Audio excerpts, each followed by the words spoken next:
ಕೇರಳದ ಕುಂಬಳೆಯ ಅರಿಕಾಡ್ toll gate ಮುಚ್ಚಲಾಗಿದೆ. ಈ ಗೇಟ್ ಪ್ರಾರಂಭವಾಗಿ ಒಂದೇ ಒಂದು ತಿಂಗಳ ಒಳಗೆ ಈ ಟೋಲ್ ಗೇಟ್ ಅನ್ನು ಮುಚ್ಚಲಾಗಿದೆ.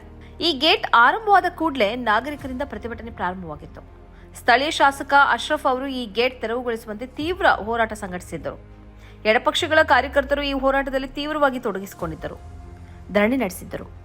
ವಿಧಾನಸಭೆಯಲ್ಲಿ ಈ ಟೋಲ್ ಗೇಟ್ ಅನ್ನು ತೆರವುಗೊಳಿಸುವಂತೆ ಒತ್ತಾಯಿಸಿದ್ದರು. ಅದರ ವಿರುದ್ಧ ಧ್ವನಿ ಎತ್ತಿದ್ದರು. ಟೋಲ್ ಬೂತ್ನಲ್ಲಿ ಟೋಲ್ ಕಟ್ಟುವುದಿಲ್ಲ ಎಂದು ಹೇಳಿದ ದಂಪತಿಯ ವಿರುದ್ಧ ಪೊಲೀಸರು ದೌರ್ಜನ್ಯ ನಡೆಸಿದ್ದು ಮತ್ತು ಅದರ ವಿರುದ್ಧ ಜನರು ಕೆರಳಿ ಹೋರಾಟವನ್ನು ತೀವ್ರಗೊಳಿಸಿದ್ದು ಎಲ್ಲವೂ ನಡೆಯಿತು. ಇದೀಗ ಗೇಟ್ ಆರಂಭಿಸಿದಷ್ಟೇ ವೇಗವಾಗಿ ತೆರವುಗೊಂಡಿದೆ. ನಿಜವಾಗಿ ಈ ಸಂದರ್ಭವನ್ನು ಸಂಭ್ರಮಿಸಬೇಕಾದದ್ದು ಹೋರಾಟ ಸಂಘಟಿಸಿ ಧರಣಿ ನಡೆಸಿ ಟೋಲ್ ಗೇಟ್ ತೆರವುಗೊಳ್ಳುವಂತೆ ಮಾಡಿದ ಹೋರಾಟಗಾರರು. ಆದರೆ ಟೋಲ್ ಗೇಟ್ ತೆರವುಗೊಂಡ ತಕ್ಷಣ ಈ ಬಗ್ಗೆ ವಿಜಯೋತ್ಸವ ಆಚರಿಸಿದ್ದು ಬಿಜೆಪಿ.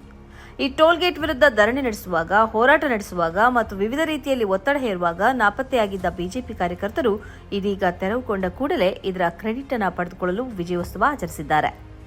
ಕೇಂದ್ರ ಸಚಿವ ಗಡ್ಕರಿಯಲ್ಲಿ ಮಾತಾಡಿ ನಾವು ತೆರವುಗೊಳಿಸಿದ್ದೇವೆ ಎಂದು ಬಿಜೆಪಿ ಕಾರ್ಯಕರ್ತರು ಈ ವಿಜಯೋತ್ಸವವನ್ನು ಸಮರ್ಥಿಸುತ್ತಿದ್ದಾರೆ.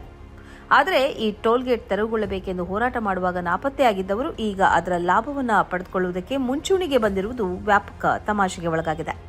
ಒಂದು ವೇಳೆ ಗಡ್ಕರಿಯ ಮನವೊಲಿಸಿ ಟೋಲ್ಗೇಟ್ ತೆರವುಗೊಳಿಸುವ ಸಾಮರ್ಥ್ಯ ಮತ್ತು ಮನಸ್ಸು ಬಿಜೆಪಿಗೆ ಇದ್ದಿದ್ದೇ ಆದರೆ ತಲಪಾಡಿ ಮತ್ತು ಹೆಜಮಾಡಿಯಲ್ಲಿ 2 ಟೋಲ್ ಗೇಟ್ಗಳಿದ್ದು ಇವುಗಳಲ್ಲಿ ಒಂದನ್ನು ತೆರವುಗೊಳಿಸಿ ನಿಮ್ಮ ಸಾಮರ್ಥ್ಯವನ್ನು ತೋರಿಸಿ ಎಂದು ಜನರು ಬಿಜೆಪಿಗೆ ಹೇಳ್ತಿದ್ದಾರೆ. ಇವುಗಳ ನಡುವೆ ನಿಯಮ ಪ್ರಕಾರ 60 ಕಿಲೋಮೀಟರ್ ಅಂತರ ಇಲ್ಲದೇ ಇರೋದ್ರಿಂದ ಬಿಜೆಪಿ ನಾಯಕರು ಮತ್ತು ಕಾರ್ಯಕರ್ತರು ಈ ಸಾಹಸವನ್ನು ಮಾಡಿ ತೋರಿಸಲಿ ಎಂದು ಸೋಷಿಯಲ್ ಮೀಡಿಯಾದಲ್ಲೂ ಜನರು ಸವಾಲು ಹಾಕ್ತಿದ್ದಾರೆ. ಬಿಸಿ ರೋಡ್ ಸಮೀಪವೂ ಒಂದು ಟೋಲ್ ಗೇಟ್ ಇದ್ದು ಇದು ಕೂಡ 60 ಕಿಲೋಮೀಟರ್ ಒಳಗೆ ಇದೆ. ಹೆದ್ದಾರಿ ನಿಯಮದ ಪ್ರಕಾರ ಇದು ಕೂಡ ಅಕ್ರಮವಾಗಿದೆ. ಹಾಗೆಯೇ ಬಜೆತ್ತೂರು ಸಮೀಪದಲ್ಲಿ ಇನ್ನೊಂದು ಟೋಲ್ ಗೇಟ್ಗೆ ತಯಾರಿ ನಡೆಯುತ್ತಿದ್ದು ಇದು ಕೂಡ 60 ಕಿಲೋಮೀಟರ್ ನಿಯಮವನ್ನು ಉಲ್ಲಂಘಿಸುತ್ತದೆ.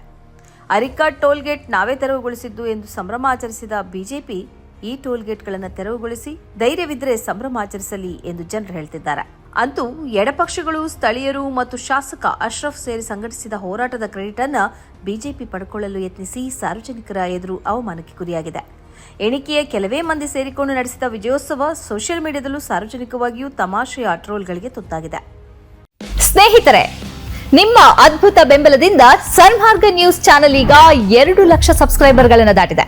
ಇದು ನಮ್ಮ ಯಶಸ್ಸಲ್ಲ, ಇದು ನಿಮ್ಮ ಯಶಸ್ಸು. ನಮ್ಮ ಮುಂದಿನ ಗುರಿ 4 ಲಕ್ಷ. ಇದು ಕಷ್ಟವಲ್ಲ. ನೀವು ಮಾಡಬೇಕಾದದ್ದು ಸಿಂಪಲ್. ನೀವು ಸನ್ಮಾರ್ಗ ನ್ಯೂಸ್ ಚಾನೆಲ್ ವಿಡಿಯೋವನ್ನ ನಿಮ್ಮ ಸ್ನೇಹಿತರಿಗೆ, ಕುಟುಂಬದವರೊಂದಿಗೆ ಹಂಚಿಕೊಳ್ಳಿ ಮತ್ತು ಅವರಲ್ಲೂ ಸಬ್ಸ್ಕ್ರೈಬ್ ಮಾಡಲು ಹೇಳಿ. ನೀವು ಶಕ್ತಿಯನ್ನು ಕೊಡಿ, ನಾವು ನಿಖರ ಸುದ್ದಿ ಕೊಡ್ತೇವೆ. ಧನ್ಯವಾದಗಳು.